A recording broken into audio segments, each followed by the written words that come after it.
Hello students, YouTube channel साधना में आप सबका स्वागत है।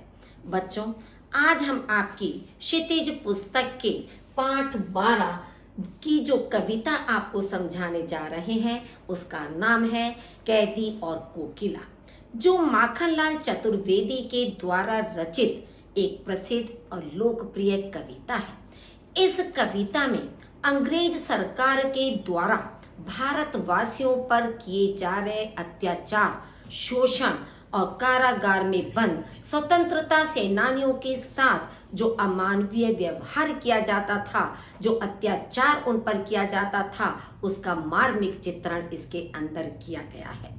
कवि माखनलाल चतुर्वेदी अनेक बार जेल की यात्राएं कर चुके हैं। क्यों? क्योंकि स्वतंत्रता संग्राम में वे अपनी भागीदारी निभाते थे। इस समय वे अंग्रेजों की कारागार में कैद हैं, उन पर अनेक अत्याचार किए जा रहे हैं, वहां पर वे उदास हैं, एकाकी हैं। एकाकी मतलब अकेले जीवन व्यतीत कर रहे हैं। आधी रात्रि में अचानक जब वह कोयल की आवाज को सुनते हैं तो वह कोयल के साथ अपने मन के आक्रोश को, अपने दुख को, अंग्रेजों के द्वारा किए गए अत्याचारों को उसके साथ व्यक्त कर रहे हैं और कोयल से यह आग्रह कर रहे हैं कि वह मुक्ति के गीत गाए, ताकि उन्हें सुनकर अन्य भारतवासी भी परतंत्रता की बेड़ियों से स्वयं को मुक्त कराने के लिए अपने अंदर उत्साह और जोश की भावना को उत्पन्न कर सके। तो इसलिए इस कविता का नाम कैदी और कोकिला रखा गया है, क्योंकि कैदी कवि हैं और कोकिला कोयल है। उन दोनों के मध्य जो वार्तालाप है उसी का वर्णन इस कविता के अंदर किया गया है। अब आप इनकी पंक्तियों पर ध्यान दीजिए ताकि उसके अर्थ को आप अच्छी तरह से समझ सकें।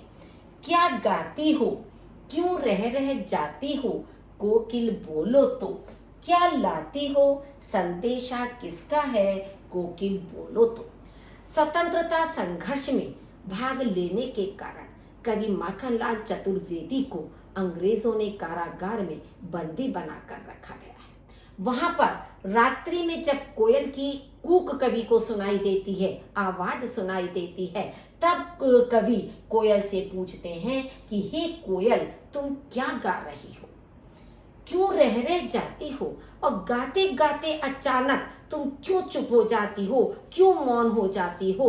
तुम उस मौन होने का, उस गीत के विषय में मुझे कुछ बताओ या उसके विषय में कुछ बोलो। क्यों? क्योंकि कोयल या कोई भी पक्षी प्रायः रात्रि में कभी नहीं बोलता है। कभी रात्रि में कोयल नहीं कूकती है, दिन में कूकती है। लेकिन यदि वह रात्रि के समय कूक रही है तो कवि को यह अंदेशा है कि कोयल जरूर कोई ना कोई बात कवि के पास तक पहुंचाने के लिए आई है, या कोई जो चीज उसने संसार में देखी है उसे बताने के लिए आई है। इसलिए कवि उससे पूछते हैं कि तुम क्या गा रही हो और गाते गाते अचानक क्यों मौन हो जाती हो। क्या लाती हो, संदेशा किसका है। क्या तुम इस कारागार के बाहर जो अन्य और क्रांतिकारी वीर हैं, क्या तुम उनका कोई संदेश मेरे पास तक लेकर आई हो। तो वह संदेश किसका है, क्या है वह संदेश। हे कोयल, कुछ बोलो, मुझे वह बताने का प्रयास करो। ऊंची काली दीवारों के घेरे में, डाकू चोरों बटमारों के डेरे में, जीने को देते नहीं पेट भर खाना, मरने भी देते नहीं तड़प रह जाना। अब इसमें कवि कारागार में जो यातनाएं उनको दी जा रही हैं, जो अत्याचार वहां स्वतंत्रता सेनानियों के ऊपर किया जा रहा है, उसके विषय में कोयल को बताते हैं कि ऊंची काली दीवारों के घेरे में, कि इस कारागार में हमें ऊंची और काली दीवारों के बीच में बंदी बनाकर रखा गया है। अब आप देखिए कि ऊंची दीवारें कारागार की क्यों हैं, कि ताकि कोई भी अपराधी कारागार की दीवार को लांघकर दूर ना चला जाए, कहीं उससे बाहर ना निकल जाए। तो इसलिए कारागार की दीवारें हमेशा ऊंची होती हैं।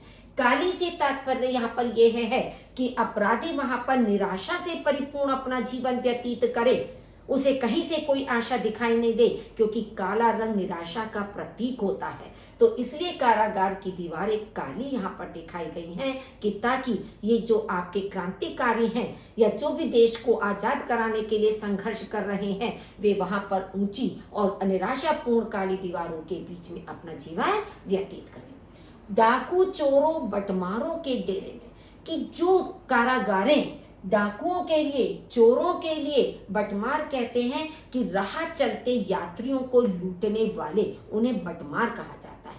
तो कारागार अधिकांश इसी तरह के अपराधियों के लिए बनाई जाती हैं कि जहां पर डाकुओं को, चोरों को, बटमारों को रखा जाता है। लेकिन हम स्वतंत्रता सेनानियों को भी इनके साथ रखा गया है या इस तरह की कारागार में बंदी बनाकर रखा गया है। जीने को देते नहीं पेट भर खाना, यहाँ पर अंग्रेज अधिकारी हमें पेट भर भोजन नहीं देते हैं, जिसके कारण ना तो वे हमें ढंग से जीने देते हैं और ना ही वे हमें मरने देते हैं। तड़प रह जाना, हम केवल मात्र तड़प कर ही रह जाते हैं। भाई या तो पर्याप्त भोजन उन्हें मिले कि जिससे उनका पेट भर जाए, तो पर्याप्त भोजन नहीं मिलता कि उनका पेट भर जाए, और इतना भी कम नहीं, ऐसा भी नहीं कि भोजन बिल्कुल ना दिया जाए कि भूख के कारण उनके प्राण निकल जाए, वे मृत्यु को प्राप्त हो जाए। तो ना तो वे ठीक से जी पाते हैं और ना ही वे मृत्यु को प्राप्त हो पाते हैं, केवल मात्र हम यहाँ पर तड़पते ही रह जाते हैं। जीवन पर अब दिन रात कड़ा पहरा है, शासन है या तम का प्रभाव गहरा है। हम क्रांतिकारियों के ऊपर रात दिन अंग्रेज अधिकारियों का या अंग्रेज जो प्रजा में काम करने वाले, अंग्रेजों के उसमें कार्य करने वाले जो पहरेदार हैं, उनका कड़ा पहरा, उनका सख्त पहरा हमेशा हमारे जीवन पर बना रहता है। निगरानी हमारे ऊपर रहती है कि कोई व्यक्ति हमसे मिलने तो नहीं आ रहा है, कोई हमारे पास तक किसी तरह का संदेश तो नहीं पहुंचा रहा है। तो इस तरह का सख्त पहरा हर समय हमारे जीवन पर उनका बना रहता है। शासन है या तम का प्रभाव गहरा है, जैसे अंधकार का प्रभाव बहुत अधिक गहरा होता है, तो यहाँ पर भी कवि को ऐसा लगता है कि अंग्रेज सरकार का प्रभाव जो है वो गहरे अंधकार के समान है। हिमकर निराश कर चला रात भी काली, हिमकर कहते हैं चंद्रमा को, कि जैसे होता है ना कि रात्रि बीतने वाली होती है तो धीरे धीरे चंद्रमा भी डूब जाता है, समाप्त हो जाता है। तो कवि कहता है कि चंद्रमा भी डूब गया है, वह भी हमें निराश करके चला गया है। अब इस काली रात में हमें ऐसे ही अपना समय व्यतीत करना है, क्योंकि चंद्रमा का थोड़ा बहुत प्रकाश उन्हें दिखाई देता था। जब चंद्रमा चला गया तो अब उन्हें कोई प्रकाश भी नहीं दिखाई देगा, चारों ओर अंधकार ही अंधकार है। तो कहने का तात्पर्य यहाँ पर यह है, ये अब आशा की कोई भी किरण हमें दिखाई नहीं देती है। इस समय काली माँ मई जगी क्यों आली, आली शब्द यहाँ पर कोयल के लिए प्रयोग किया गया है कि हे सखी या हे कोयल, ऐसी कालिमा से परिपूर्ण रात्रि में, जबकि चारों ओर अंधकार ही अंधकार है, कहीं कोई प्रकाश नहीं दिखाई दे रहा है, तो ऐसे अंधकारपूर्ण रात्रि में हे कोयल तू क्यों जागी हुई है, क्यों अचानक यहाँ पर आकर अपनी आवाज हमें सुना रही है। स्पष्ट हो गया बच्चों इन पंक्तियों का। क्यों हुक पड़ी वेदना बोझ वाली सी, कोकिल बोलो तो क्या लूटा। अब क्यों हुक पड़ी, हुक पड़ने का मतलब होता है जोर से चीखना, जोर से चिल्लाना, कि भारी बोझ वाली वेदना के समान, कि मानो तेरे हृदय पे बहुत बड़ा कोई बोझ है जिसकी पीड़ा तेरे मन के अंदर व्याप्त है, तो उस भारी बोझ के समान जो वेदना तेरे अंदर है, क्या तू उस वेदना के कारण अचानक से चीखने लगी है, अचानक से चिल्ला रही है। हे कोयल बताओ कि तेरे चीखने का क्या कारण है। क्या लूटा, आगे देखिए इसकी पंक्ति, क्या लूटा मृदुल वैभव की रखवाली सी, कोकिल बोलो तो। मानो कोयल को जो वैभव है प्रकृति का, उस वैभव की रखवाली करने का कार्य मानो कोयल को दिया हुआ है, क्योंकि उसके मधुर स्वभाव के कारण। तो कवि यहाँ पर ये पूछना चाहता है कोयल से कि जिस मृदुल वैभव की रखवाली करने की जिम्मेदारी तुझे दी गई थी, क्या तूने उस वैभव में से किसी को कुछ लूटते हुए देख लिया है, किसी ने उस वैभव को लूट लिया है। तू बता कि क्या तू उसके कारण से अचानक चीखने लगी है। क्या हुई बावली, अर्धरात्रि को चीखी कोकिल बोलो तो। अब आधी रात्रि के समय जब कोयल चीख रही है तो कवि को ऐसा लगता है कि मानो कोयल पागल हो गई है। क्यों? क्योंकि जो पागल व्यक्ति होता है, जिसके अंदर सोचने समझने की क्षमता नहीं होती है, वही अचानक चीखता है। तो इसलिए अचानक कोयल को चीखते हुए, वो भी आधी रात के समय, तो कवि को ऐसा लगता है कि मानो कोयल पागल हो गई है, जिसके कारण वह अचानक चीखने लगी है। किस दावानल की ज्वालाएं हैं तीखी, कोकिल बोलो तो। अब दावानल कहते हैं बच्चों जंगल में लगने वाली आग। अब जंगल में आग कैसे लगती है कि जब पेड़ की दो शाखाएं परस्पर टकराती हैं तो इतनी तेज घर्षण होता है उन शाखाओं के टकराने से, उसमें से चिंगारी निकलने लगती है। और जब चिंगारी निकलती है तो नीचे जो सूखी घास फूस होती है उस पर गिरती है, उसमें आग लगती है और धीरे धीरे वह पूरे जंगल में फैल जाती है, तो उसे दावानल कहते हैं। तो क्या है कोयल, तूने जंगल में लगने वाली आग की ज्वालाएं माने लपटें, क्या तूने जंगल में लगने वाली आग की लपटों को देख लिया है कि जिसके कारण तू अचानक चीखने लगी है। अब इसका दूसरा अर्थ क्या है दावानल का, कि भारतवासियों के अंदर भी अपने को स्वतंत्र कराने की जो क्रांति की भावना है वो जागृत हो गई है। हर व्यक्ति क्रांति के मार्ग पर चल पड़ा है, अंग्रेजों से अपने को मुक्त कराना चाहता है। तो क्या तूने हर भारतवासी के अंदर क्रांति की ज्वाला को देख लिया है, जिसे बताने के लिए तू अचानक यहाँ पर कारागार के आसपास मंडरा रही है, या मुझे उसके विषय में बताना चाह रही है। क्या देख न सकती जंजीरों का गहना, हथकड़ियां क्यों यह ब्रिटिश राज का गहना, कोल्हू का चर्रक चू जीवन की तान, गिट्टी पर अंगुलियों ने लिखे गान। अब उस कारागार में बंदी जो क्रांतिकारी हैं, स्वतंत्रता सेनानी हैं, उनके साथ किस तरह का अमानवीय व्यवहार किया जा रहा है, किस तरह की यातनाएं उनको दी जा रही हैं, उसका वर्णन कवि इसमें कोयल के साथ कर रहा है। कि उन्हें अपराधियों को, उन्हें तो अपराधी मानते थे अंग्रेज, कि भाई जिसने भी उनके विरुद्ध आवाज उठाई है इसका मतलब क्या है कि वह उनका अपराधी है। तो वहां उन अपराधियों को, उन स्वतंत्रता सेनानियों के बीच में लोहे की बेड़ियां डाली गई हैं। तो इसमें कवि कहता है कि हे कोयल, क्या तू हमारे पैरों में पड़ी हुई इस लोहे की बेड़ियों को देख नहीं पा रही है? तुझे दुख हो रहा है हमें इन बेड़ियों से बंधे हुए देखकर, लेकिन हथकड़ियां क्यों, कि ये केवल पैरों में बंधी हुई बेड़ियां नहीं है, हाथों में पहनाई गई ये बेड़ियां नहीं है, हथकड़ियां हैं। जिन हथकड़ियों को हमने आभूषण मान लिया है, हमने सोच लिया है कि ये ब्रिटिश राज का गहना है, आभूषण है, जिसे हमने खुशी खुशी स्वीकार कर लिया। हम इसे बेड़ियां नहीं मानते हैं अपराधियों की, बल्कि हम इसे आभूषण मानकर अपने शरीर पर धारण किए हुए हैं, ऐसी सोच हमने अपनी बना ली है।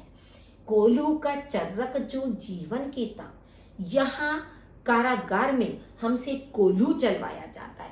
कोल्हू बच्चों, आजकल आपने शब्द कम सुना होगा। कोल्हू होता है कि पहले या तो ये होता था कि गन्ने का रस जैसे निकाला जाता था, कोल्हू होते थे। तो उस समय मशीनें अधिक नहीं होती थी, तो बैलों को के द्वारा कोल्हू को चलवाया जाता था, कि एक ढालू तरह से करके बना हुआ आता था। बैल जब उसको चारों तरफ से चलाते थे तो गन्ने का रस उससे निकलता था, तेल निकलता था, तो तेल भी आपका कोल्हू के माध्यम से निकलता था। तो यहाँ पर ये है कहने का, क्योंकि ये भी उसी समय का वर्णन किया गया है जिस समय स्वतंत्रता संग्राम था, तो हमसे कारागार में कोल्हू चलवाया जाता है। और कोल्हू चलाने पर जो चर्रक चू की आवाज निकलती है, चू चू आवाज निकलती है, उसे हमने अपने जीवन का संगीत बना लिया है, कि हम उससे निकलने वाली आवाज को ये सोचते हैं कि ये हमारे जीवन का संगीत है। गिट्टी पर अंगुलियों ने लिखे गान। अब कारागार में और क्या काम करवाया जाता है? बड़े बड़े पत्थरों को तोड़वाया जाता है, छोटी छोटी गिट्टियों के रूप में पत्थरों को तोड़वा कर परिवर्तित करवाया जाता है। तो वहां हमसे जब पत्थरों को तोड़वा कर गिट्टियां बनवाई जाती हैं, तो हमने उन गिट्टियों के ऊपर अपनी उंगलियों से देशभक्ति के गीतों को लिख दिया है, देश प्रेम के गीतों को हमने उस पर लिख दिया है। हूँ मोट खींचता लगा पेट पर जुआ। अब तीसरा काम वहां पर क्या कराया जाता है स्वतंत्रता सेनानियों से कि पेट पर जुआ, जुआ कहते हैं मोटी लकड़ी, कि पेट पर मोटी लकड़ी को बांधकर हमसे कुएं से पानी खिंचवाया जाता है। मोट होता है एक बड़ा थैला चमड़े का कि जिसको कुएं में डुबोकर उसमें पानी भर के बाहर निकाला जाता है। तो पेट पर मोटी लकड़ी बांधकर जब हम मोट को खींचते हैं तो तब हमें ऐसा लगता है खाली करता हूं ब्रिटिश अकड़ का कुआं। तो उस कुएं से पानी को बाहर निकालते समय हमें ऐसा लगता है कि मानो हम ब्रिटिश की अकड़ को खाली कर रहे हैं या ब्रिटिश की जो अकड़ है उसे धीरे धीरे समाप्त कर रहे हैं या नष्ट कर रहे हैं। कि जो अहंकार है ब्रिटिश के अंदर, जो उनके अंदर एक अकड़ है कि हम हिंदुस्तानियों पे भारतवासियों को गुलाम बनाए रखे हुए हैं, उन पर हम राज कर रहे हैं, तो ये जो अकड़ है उनकी, तो मानो हम धीरे धीरे उनकी अकड़ के कुएं को खाली कर रहे हैं, उसे समाप्त कर रहे हैं। दिन में करुणा क्यों जगे रुलाने वाली, इसलिए रात में गजब ढार रही आली। अब दिन भर तो उन लोगों से अंग्रेज अधिकारी काम करवाते हैं, कठोर परिश्रम कराते हैं, तो उनके अंदर करुणा का भाव नहीं जगना चाहिए, क्योंकि वे तो इस तरह का कोई कार्य करते नहीं, वे तो अत्याचार करते हैं। तो अगर दिन के समय कोयल कूकेगी करेगी तो मानो वे स्वतंत्रता सेनानियों के अंदर करुणा का भाव जगा सकती है, उनको रुला सकती है। तो इसलिए दिन में हमारे अंदर कोई करुणा का भाव ना जगे, हम द्रवीभूत ना हो जाएं। क्यों? क्योंकि अगर हम अपने कार्य में शिथिल हो जाएंगे तो वे अंग्रेज अत्याचार हम पर और अधिक करेंगे और अधिक हमारा शोषण करेंगे और अधिक हमारे साथ मारपीट करेंगे। तो शायद यही सोचकर कोयल दिन में ना कूक कर रात्रि के समय कूक रही है कि ताकि उसकी आवाज को कोई और ना सुन सके। इस शांत समय में अंधकार को बेध रो रही क्यों हो, कोकिल बोलो तो चुपचाप मधुर विद्रोह भी इस भांति बो रही क्यों हो, कोकिल बोलो तो। इस शांत समय में जबकि पूरा संसार गहरी नींद में सोया हुआ है, चारों तरफ नीरवता का वातावरण है, शांत वातावरण है, किसी की कोई आवाज कोई चहल पहल नहीं सुनाई दे रही है, तो ऐसे शांत समय में हे कोयल तो अंधकार को चीरती हुई क्यों रो रही है। क्योंकि रात्रि में जब सन्नाटा होता है, सुनसान होता है, तो जरा सी भी आवाज तुरंत सुनाई दे जाती है। और कोयल तो आधी रात के समय चीख रही है, चिल्ला रही है, तो इसलिए कवि उससे कह रहे हैं कि इस शांत वातावरण में समय में तू अंधकार को चीरती हुई हे कोयल क्यों रो रही है। हे कोयल अपने रोने का हमें कारण बताओ। चुपचाप मधुर विद्रोह बीज इस भांति बो रही क्यों है। कि कोयल का स्वभाव मधुर होता है, कोमल स्वभाव की कोयल कहलाती है। तो अब यहाँ पर देखिए दोनों चीजें एकदम से विरोधाभास हो गई कि एक मधुर और दूसरा विद्रोह। कि हे कोयल तो चुपचाप रहकर शांत भाव से विद्रोह के बीज हम लोगों के हृदय में किस तरह से बो पा रही है, तो उसका हमें कारण बताओ। कि अंग्रेजों के प्रति हमारे मन में विद्रोह का भाव उत्पन्न हो, हम संघर्ष और अधिक कर सकें, भारतवासी और अधिक संघर्ष करें, क्रांति करें, कि जिससे वे अपने को स्वतंत्र करा सकें। तो हे कोयल तो इस तरह से मधुर विद्रोह के बीज हमारे हृदय में कैसे बो रही हो। आगे देखिए, काली तू रजनी भी काली, शासन की करनी भी काली, काली लहर कल्पना काली, मेरी काल कोठरी काली। चारों ओर काली ही काली है, यानी चारों तरफ निराशा ही निराशा है, क्योंकि काला शब्द निराशा का प्रतीक है। काली माँ चारों ओर छाई हुई यहाँ पर कवि को दिखाई दे रही है। तो कवि कहते हैं हे कोयल तू काली है, क्योंकि कोयल का रंग काला होता है, कि तू काली है, रजनी भी काली। रजनी कहते हैं रात्रि को, रात्रि भी काली है, क्योंकि रात्रि में भी चारों ओर अंधकार होता है, काला होता है। तो हे कोयल तू काली है और रात्रि भी काली है। शासन की करनी भी काली, और अंग्रेज शासन के जितने भी कारनामे हैं, जितनी भी उनकी करतूतें हैं, जितने भी उनके कार्य हैं, वे भी सब काले हैं, निराशा से परिपूर्ण कर देने वाले हैं। काली लहर कल्पना काली, चारों ओर संसार में काली लहर उठ रही है तेजी से, कल्पना काली। और जो हम लोगों के मन में कल्पनाएं उठ रही हैं, जो विचार हम लोगों के हृदय में उठ रहे हैं, वे भी काले हैं, यानी कि वे भी निराशा से परिपूर्ण हैं। ये समझ नहीं आ रहा है कि किस प्रकार से हम अपने को स्वतंत्र करा पाएंगे, कब ये जो हमारी परतंत्रता है, जो कि एक निराशा से परिपूर्ण है, निराशा का हमें आभास कराती है, तो वह जो विचार हमारे मन में उठते हैं वे भी काले हैं। मेरी काल कोठरी काली। जिस कोठरी के अंदर हमें बंदी बना कर रखा गया है वह कोठरी भी काली है। टोपी काली, कमली काली। हमें सिर पर लगाने के लिए जो टोपी दी गई है उसका रंग भी काला है। कमली कहते कंबल, जो कंबल ओढ़ने के लिए दिया गया है उसका रंग भी काला है। मेरी लौह श्रृंखला काली। जिस लोहे की जंजीरों से, लौह कहते हैं लोहे, श्रृंखला माने जंजीरें, जिन लोहे की जंजीरों से बांधकर हमें रखा गया है उसका रंग भी काला है, क्योंकि लोहा भी काला होता है। पहरे की हूं कृति की ब्यारी। और पहरेदार के रूप में जिन्हें हमारे पास नियुक्त किया गया है, जो हर समय हमारी पहरेदारी करते हैं कि हम किसी से मिल तो नहीं रहे हैं, किसी से कोई वार्ता तो नहीं कर रहे हैं, अपना कोई संदेश हम बाहर तो नहीं भेज रहे हैं, या बाहर का संदेश हमारे पास तक तो नहीं आ रहा है। तो इस तरह से जिन पहरेदारों को हमारे ऊपर नियुक्त किया गया है उनकी हुंकार, उनकी जो आवाज है वो किसके समान है? काली सर्पणी के समान है। ब्याली कहते हैं सर्पणी, तो सर्पणी भी काले रंग की होती है, तो उन पहरेदारों की हुंकार भी काली सर्पणी के समान है। तिस पर है गाली ए आली। हे आली, हे कोयल, हम लोग इतना अत्याचार सहन कर रहे हैं, इतनी यातनाएं हम सहन कर रहे हैं, उसके बावजूद भी ये पहरेदार या ये अंग्रेज अधिकारी हमें गालियां देते हैं या हमारे साथ अपशब्दों का प्रयोग करते हैं। इस काले संकट सागर पर मरने की मदमाती, कोकिल बोलो तो अपने चमकीले गीतों को क्यों कर हो तैराती, कोकिल बोलो तो। पूरे संसार में संकट के बादल छाए, चारों ओर संकट ही संकट दिखाई दे रहा है, तो ऐसे समय पर कवि कोयल से कह रहे हैं कि हे कोयल, जबकि चारों ओर इतने कष्ट, इतने संकट हैं, इतनी परेशानियां चारों ओर हैं, ऐसे समय पर भी सबको मदमस्त कर देने वाली हे कोयल, तू मरने के लिए तैयार होकर यहाँ क्यों आई है? यानी कि कारागार के आसपास क्यों मंडरा रही है, क्यों कूक रही है, जबकि तू तो सबको मदमस्त कर देने वाली है, लेकिन तुझे मालूम है कि तेरा जीवन भी संकट में पड़ा हुआ है, तेरे जीवन पर भी खतरा मंडरा रहा है, तो ऐसे समय पर भी तू मरने के लिए तैयार होकर यहाँ पर क्यों आई है? कोकिल बोलो तो, हे कोयल अपने आने का कारण बताओ, अपने चमकीले गीतों को क्यों कर हो तैराती। कि कोयल की जो गीत हैं वो चमकीले कहलाते हैं। चमकीले से तात्पर्य क्या है कि मधुर आवाज में जब वो गाती है, कूकती है, तो सबके कानों को बहुत अच्छा लगता है, सुनने में अच्छा लगता है, सब उससे बहुत अधिक प्रभावित होते हैं। लेकिन यहाँ पर चमकीले गीतों से तात्पर्य यह है कि सबके अंदर आशा और उत्साह का संचार करने वाले अपने गीतों को तू ऐसे वातावरण में किस प्रकार से गा पा रही है, कोयल उसके तो कारण बता।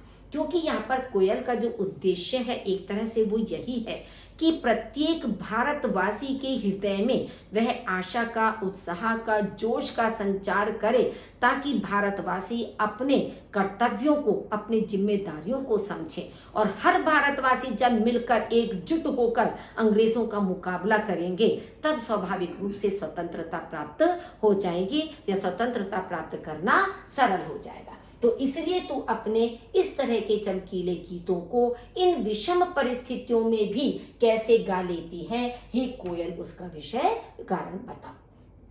तुझे मिली हरियाली डाली, मुझे नसीब कोठरी काली, तेरा नभ भर में संचार, मेरा 10 फुट का संसार।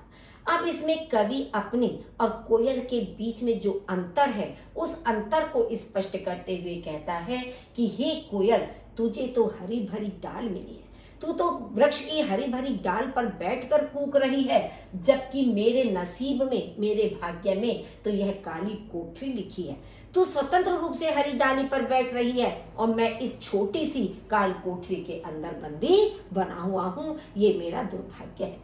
तेरा नभ भर में संचार, तू पूरे आकाश में स्वतंत्र होकर विचरण कर सकती है, घूम सकती है, जबकि मेरा संसार, मेरा तो ये दुनिया केवल 10 फुट के कमरे के अंदर ही सिमट कर रह गए कि जो 10 फुट का जो काल कोठरी है, केवल मेरी पूरी दुनिया वही है, उसके अंदर तक मैं सीमित होकर रह गया हूँ।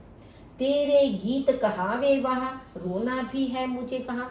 जब तू गाती है तो तेरे गीतों की प्रशंसा की जाती है, सब उसकी वाहवाही करते हैं, क्योंकि सबके लिए वो कण प्रिय होती है। लेकिन मेरे लिए तो रोना भी एक अपराध माना जाता है। क्यों माना जाता है? यहाँ पर कवि का सोचना यह है कि यदि कवि अपने को दुखी प्रदर्शित करता है, यदि कवि की आंखों से आंसू आते हैं, तो लोग सोचेंगे कि कवि कमजोर पड़ गए हैं, क्रांतिकारी कमजोर पड़ गया है। और कमजोर पड़ना क्रांतिकारी की विशेषता नहीं है, उसकी कमजोरी को उजागर करता है। तो इसलिए कवि चाहे जितने भी अत्याचारों को सहन कर रहे हैं, अंग्रेज कितना भी अमानवीय व्यवहार उनके साथ कर रहे हैं, कितनी भी यातनाएं पीड़ाएं उनको दे रहे हैं, लेकिन उसके बावजूद भी वे किसी के सामने रोते नहीं हैं, किसी के सामने अपना दुख प्रकट नहीं करते हैं, वरना वह कमजोर कहलाएंगे। तो इसलिए उन्होंने कहा कि मेरा तो रोना भी एक अपराध, एक गुनाह माना जाता है। देख विषमता तेरी मेरी, बजा रही तिस पर रणभेरी। हे कोयल, तू अपनी और मेरी इस विषमता को देख रही है कि कितना अंतर है तेरे में और मेरे में, कि मेरे साथ कैसा व्यवहार है और तू किस प्रकार से स्वतंत्र है। तो मेरी और अपनी इस विषमता को देखने के बावजूद भी तू रणभेरी बजा रही। रणभेरी कहते हैं युद्ध का बिगुल बजाना, कि जब युद्ध का बिगुल बजता है तो सब लोग युद्ध करने के लिए तैयार हो जाते हैं। तो इस विषमता को देखने के बावजूद भी तू मेरी इस स्थिति से दुखी होकर युद्ध का बिगुल बजा रही है, कि ताकि तू ये प्रदर्शित कर सके कि अब वह समय आ गया है जब हर भारतवासी को अंग्रेजों का मुकाबला करने के लिए तैयार हो जाना चाहिए। आगे देखिए, इस हुंकृति पर अपनी कृति से और कहो क्या कर दूं, कोकिल बोलो तो। मोहन के व्रत पर प्राणों का आसव किसमें भर दूं, कोकिल बोलो तो। इस हुंकृति, हुंकृति शब्द यहाँ पर कोयल के लिए प्रयुक्त किया गया है, जबकि हुंकृति आपका शब्द ऊपर भी आया था जो कि पहरेदारों के लिए प्रयोग किया गया था। लेकिन हुंकृति का मतलब होता है आवाज, जो भी है। तो यहाँ पर हुंकृति का मतलब क्या है कि कोयल की आवाज पर, कि कोयल जो संघर्ष कर रही है, कोयल जो कूक कर अपनी बात या दूसरों की बात को बता रही है, कोयल जो चिल्ला रही है कि हे कोयल, तेरे इस चिल्लाने पर, तेरी इस आवाज पर, तेरे इस संघर्ष पर, हे कोयल बता, मैं अपनी कृति, कृति कहते हैं रचना से, क्योंकि कवि का काम है रचनाएं करना, कविताएं लिखना। तो कवि कहता है कि मैं अपनी रचनाओं से, कविता से या कृति से, हे बता, मैं देशवासियों के लिए, भारत के लिए और क्या कर सकता हूँ। कोकिल बोलो तो, हे कोयल तुम मुझे प्रेरित करो, मुझे बताओ मैं और किस तरह की रचनाएं करूं कि जिससे भारतवासियों के हृदय में उत्साह और जोश का संचार हो सके। मोहन के व्रत पर, मोहन शब्द यहाँ पर मोहनदास करमचंद गांधी के लिए प्रयुक्त किया गया है, कि गांधी जी ने जो दृढ़ संकल्प लिया था, जो उन्होंने प्रण लिया था, जो उन्होंने व्रत लिया था कि वह देश को आजाद करा के ही रहेंगे, तो गांधी जी के इस व्रत को या इस प्रण को या इस दृढ़ संकल्प को पूरा करने के लिए मैं अपने प्राणों का आसव, हे कोयल, किसमें भर दूं, तो मुझे उसके विषय में बताओ कि किस तरह से मैं अपना बलिदान देकर अपने जीवन को समाप्त करके भारतवासियों को किस तरह से प्रेरित करूं कि ताकि वे भी अपने जीवन के मोह को छोड़कर अपने देश को स्वतंत्र कराने का प्रयास कर सकें, तो उसके विषय में तुम मुझे बताओ। क्योंकि रचना ये होता है कि साहित्यकार जो भी रचना करता है, उस रचना में इतना अधिक प्रभाव होता है कि जो भी पाठक उसे पढ़ता है या श्रोता उसे सुनता है, वह उससे प्रभावित अवश्य ही होता है और उसके अंदर भी उसी प्रकार का जोश और उत्साह उत्पन्न हो जाता है जैसा कि कवि उनके अंदर जागृत करना चाहता है। तो इसलिए कवि कोयल से पूछना चाहता है कि मैं अपनी रचनाओं से या अपने प्राणों के आसव को किस तरह से भारतवासियों के अंदर अंदर भरूं कि जिससे उनके अंदर जोश आ सके, उत्साह आ सके और उनकी जो विचारधाराएं हैं वो परिवर्तित हो सके, अंग्रेजों को अपने देश से भगाने के लिए, अपने को परतंत्रता से मुक्त कराने के लिए। बच्चों, ये कविता आपको समझ में आ गई होगी। यदि नहीं समझ में भी आई है तो आप इस वीडियो को 2 बार, 3 बार, 4 बार सुनिए। बार बार जब आप इसे सुनेंगे तो आपको कविता बहुत अच्छी तरह से समझ में आ जाएगी। और यदि आपने अभी तक मेरे इस चैनल को लाइक नहीं किया तो प्लीज़ इसे लाइक कर दीजिए, अपने साथियों के साथ शेयर कीजिए, चाहे आपके विद्यालय के साथी हों, चाहे आपके कोचिंग के साथी हों या आपके कोई रिश्तेदार नातेदार हों, आप सबके साथ इसको शेयर कर सकते हो, जिससे अधिक से अधिक बच्चों का हित हो सके, उन्हें इससे लाभ मिल सके। और यदि अभी तक आपने इसे सब्सक्राइब नहीं किया है तो प्लीज़ प्लीज़ इसे सब्सक्राइब कर दीजिए। नेक्स्ट क्लास में हम आपके इसी कविता के बहुविकल्पी प्रश्न और महत्वपूर्ण प्रश्न आपको स्पष्ट करेंगे। आप उसे अवश्य देखें। सुनने के लिए आपका बहुत बहुत धन्यवाद।